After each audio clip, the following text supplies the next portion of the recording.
आपल्यासोबत ठाकरेंच्या शिवसेनेचे प्रवक्ते अखिल चित्रे आहेत। सकाळी तुम्ही एक व्हिडिओ ट्विट केला डान्स करताना, तर तुम्ही म्हणतात की कशा प्रकारे भाजपकडनं प्रचार केला जातोय, काय तुम्हाला यामधनं सांगायचे? कारण तुम्ही पवन त्रिपाठींसंदर्भात सुद्धा भाष्य केलं त्याच्यात। भारतीय जनता पक्षाला जेव्हा कधीही संधी मिळते कोणत्याही गोष्टीत प्रतिनिधित्व द्यायची, तेव्हा त्यांना मराठी माणूस दिसत नाही। ह्याचं चांगलं उदाहरण हे पवन त्रिपाठी आहे।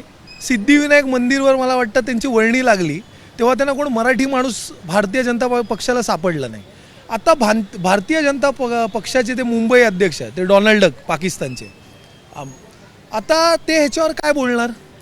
ते आशिष कुरेशी जी त्यांचे प्रभारी आहेत मुंबईच्या निवडणुकीचे, अशा प्रकारे निवडणूक लढवणार आहेत की तिकडे बायका नाचवत आहेत, ते पण छत्रपती शिवाजी महाराजांचा पुतळा तिथे मागे आहे, परमपूज्य डॉक्टर बाबासाहेब आंबेडकरांचा पुतळा तिथे पाठीमागे दिसतोय, आणि ते अशा प्रकारचा अश्लील नाच तिथे सुरू आहे। अशा प्रकारे निवडणुकीला सामोरं जाणार आहे। त्यापेक्षा त्या कुरेशीजींनी कव्वालीचा कार्यक्रम ठेवायला पाहिजे होतं स्वतः, आणि त्या अमीन साटमनी दोघांनी मिळून ना स्वतः त्यांचं डान्स कॉम्पिटिशन ठेवलं असताना ते बरं झालं असतं।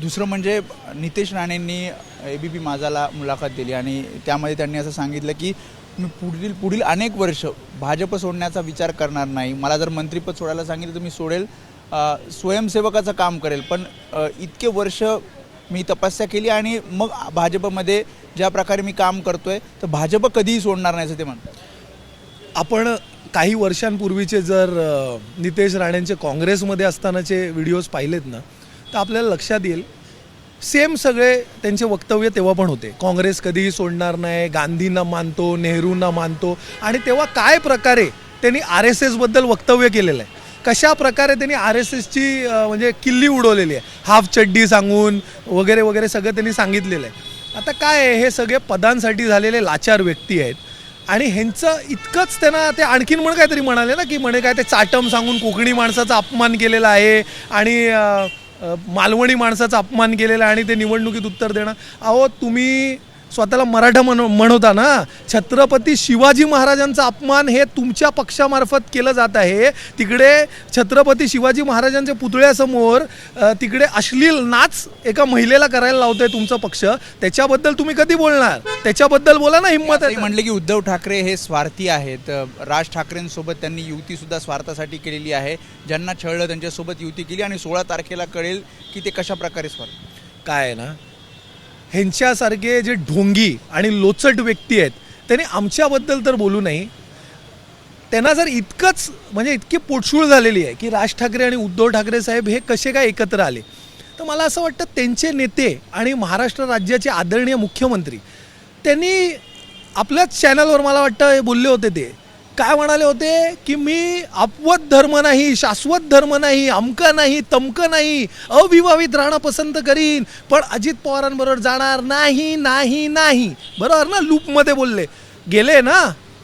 त्यांची विश्वासार्हता काय त्यांची आणि त्यांच्या नेत्यांची? पहिलं त्यांनी त्यांच्या गिरेबांमध्ये झाकून पाहावं आणि त्याच्यानंतर दुसऱ्यांवरती शिंतोडे उडवावे। तुमच्या पक्षासोबत म्हणजे मनसे आणि ठाकरेंच्या शिवसेनेची युती झाली, आणि संतोष धुरी खरं ते तुमचे पण तुम्ही मनसेमध्ये असताना सहकारी होते, त्यांनी भाजपमध्ये प्रवेश केलेला आहे, आणि भाजपमध्ये प्रवेश केल्यानंतर ते असं म्हणतात की आमचासुद्धा पक्ष घेण्याचा किंवा आमचा पक्षावर कब्जा करण्याचा प्रयत्न केला जातोय, आणि आमच्या दोघांना 2-3 नेत्यांना बाजूला ठेवण्यात आलं। काय सन्माननीय राजसाहेब ठाकरे यांच्या नेतृत्वावर त्यांना त्यांच्या नेत्यांना भरोसा आहे म्हणून ते त्या पक्षात आहेत।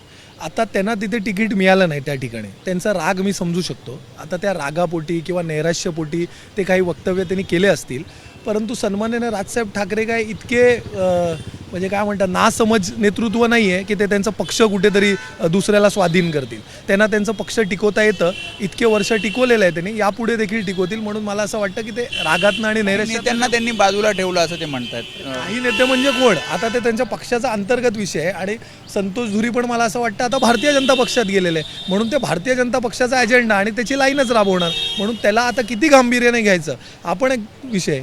त्यामुळे हे होते अखिल चित्रे आणि नितेश राणे, त्यासोबतच आपण बघितलं संतोष धुरी, आणि ज्या प्रकारे एक ट्विट करण्यात आलं भाजपच्या प्रचाराचं, त्या सगळ्या संदर्भात त्यांनी भाष्य केलं। कॅमेरामन अनिल संघारेसह मी वेदांत नाईक, ABP माझा, मुंबई। ABP माझा, उघडा डोळे बघा नीट।